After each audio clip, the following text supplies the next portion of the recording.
Hello everybody, and today our story is, well, it's about a bear and he's going to build a winter house. Because I don't know whether you know, but bears hibernate. They don't like the cold, so they find themselves a really nice toasty place to sleep for over the winter, and then they'll wake up in spring. So now this story, you can see he's got a big orange bear and he's carrying a bundle of sticks. Now the blurb on the back, here it is, and it says, "The bear is behaving very strangely indeed, collecting moss, logs and branches to build a winter house. The other animals think it is silly. But when winter comes, Bear is cosy, while the other animals suffer in the cold. He kindly invites them in, but they're too excited to sleep. Will the bear get any rest at all this winter?" Now, we quite like to be nice and warm inside our houses, don't we, in winter? I'm hoping you're getting out for a few walks, but it is a bit chilly, so it's nice when we come back inside, isn't it? Okay, so this is by John Yeoman and Quentin Blake.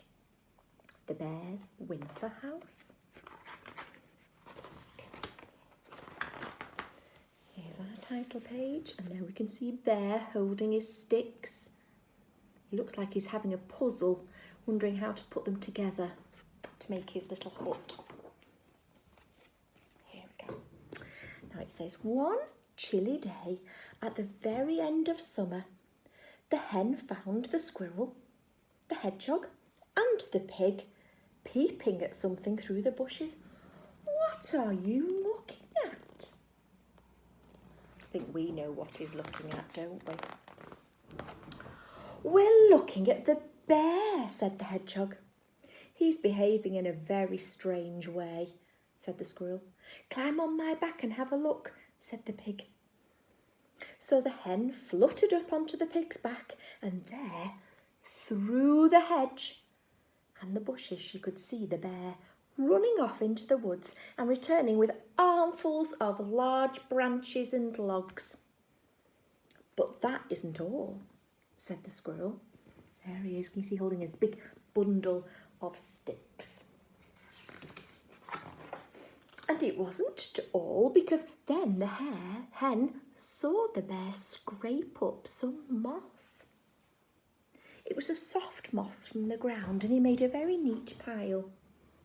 Dying to know what was happening, they all moved forward, but the bear did not notice them because he was so busy picking up his logs and banging them into the ground. It looks like he's using one of the other big logs as a hammer and is hammering the stakes into the ground. Said the hedgehog. 'What are you doing, Bear?' But the bear only hummed to himself, and then he began to weave some of the branches in and out of the stakes. 'What are you doing, Bear?' grunted the pig loudly. The bear noticed him and said, 'Every winter when I am supposed to sleep, I lie awake, shivering. But this winter will be different. Look at this piece of paper.' The animals crowded round the paper, and the bear told them that it was a plan, a drawing, an idea for the winter house. 'I am building it with good, strong logs and branches and moss to keep out the wind,' he said. 'And if you help me, you can share my winter house.' So there he's done a plan, his drawing of what he wants to look like. The other animals all laughed and said, 'You are silly.' But the bear took no notice of them and began to fill the cracks with moss. 'We shall see,' said the bear. 'We'll find out who sleeps cosily when the winter comes.' The days passed and the winter came. The wind howled, but the bear didn't mind. He lay in his cosy little house on his soft bed of moss.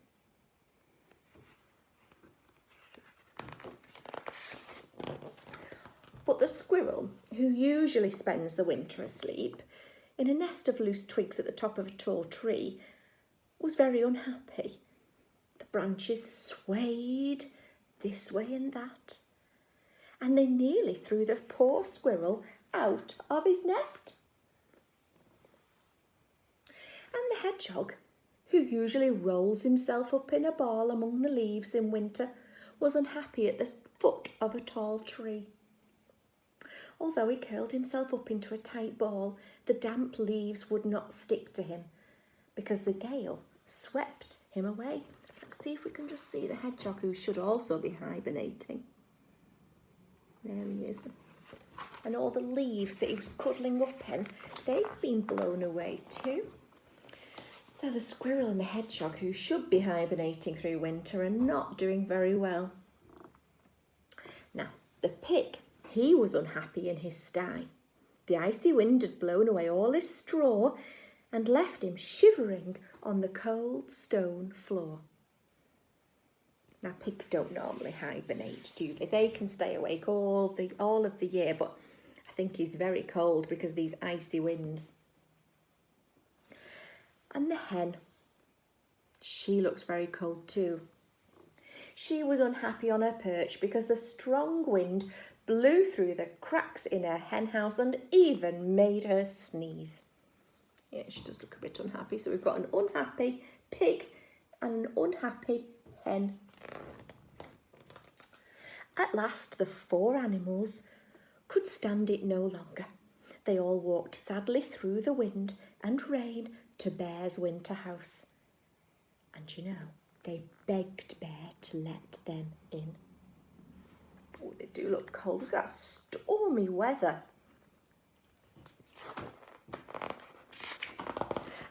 As he was a very kind bear, he got up from his cosy bed of moss and he made a small hole in the wall for them to squeeze through. He didn't even say, "I told you so, I told you you'd be cold." No, he was too kind. And so the squirrel, the pig, the hedgehog and the hen all thanked the bear and helped him fill up the hole in the wall again. And when that was done, the bear gave them all some of his moss bed and said, "Now let's all have a long, nice winter's sleep." Oh, he's very kind. He's even given up his moss, hasn't he? And shared that. That's lovely. There he is. And they've all come to visit him in his winter's home. Yeah. But the other animals, now they were warm and they were happy. Well, they were too warm and too happy to sleep. "Let's have a party," they cried. And the bear tried to tell them the little house was too small, but they wouldn't listen. First, the pig made them play Hunt the Honeycomb. And when they had turned the place upside down looking for the honeycomb, which was hiding under the bear's bed, the hen got them all to sing songs. The poor bear tried to sleep, but there was just far too much noise. After that, the squirrel wanted to dance. The pig was so fat that he made the walls shake, and the hen kept perching on the bear's head and slipping down. And what is more, the squirrel's tail kept brushing the bear's nose, and the hedgehog would keep getting under his feet. The little house was far too small for a party. There they are, trying to have a party. It is going to be a bit of a small house for a party. After all that, they made the poor bear, who was still trying to sleep, play blind man's buff. That's when you have to wrap something over your eyes and you have to hold your hands out and you have to try and feel where the other people are. You have to try and catch them. So they played blind man's buff all through October, November, December and January and February, and in fact until March. And then in March they all put their heads out of the door and saw that it was a wonderful spring morning. "Goodbye, Bear," they called, "and thank you. We'll be back next winter." Oh, there they are, saying goodbye. There's the poor bear, who didn't get any sleep at all, remember, and he was meant to be hibernating. But as soon as the squirrel and the pig and the hedgehog and the hen had all gone, the bear took his little winter house to bits, and with his arms full of logs and branches and moss, he tiptoed all the way to the far end of the forest, a long way away. And there, out of sight of the other animals, he built his little house again where they couldn't find him. And this time he snuggled down cosily in the soft moss. Oh, I think I need another 40 winks, he said, and he closed his eyes and off he went to sleep again. I don't blame him, do you? Poor bear, having all those friends round, and then they kept him awake and he just couldn't get to sleep, could he? So then he had to make his house again at the other side of the forest where he would not be disturbed. I hope you managed to get some good night's sleep at the moment, making sure you don't get disturbed. Okay, bye.